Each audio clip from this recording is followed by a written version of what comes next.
Okay, your attic scuttle hole.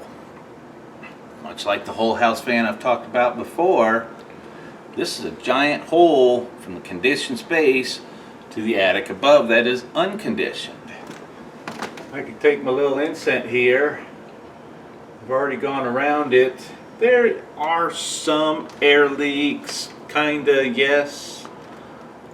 But I'm not seeing the smoke really, except for in some of these corners, be drafted through, especially with the little whirly fans on the roof. Mainly, you're going to want to see if you have cold air in the wintertime coming in type of deal. But I don't really see it going on there. However, with no airflow like that, leads me to believe that previous owner of this house has already put weather stripping down around that scuttle hole to create an air seal.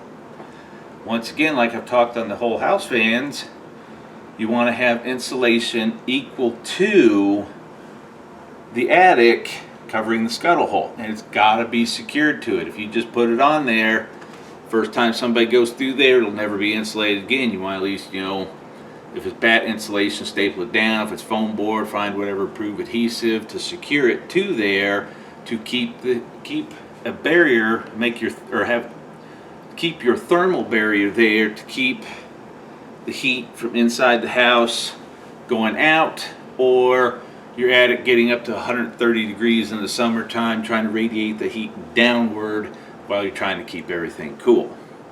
Hopefully this video will help you be a little more comfortable in your home. Don't forget to like and subscribe.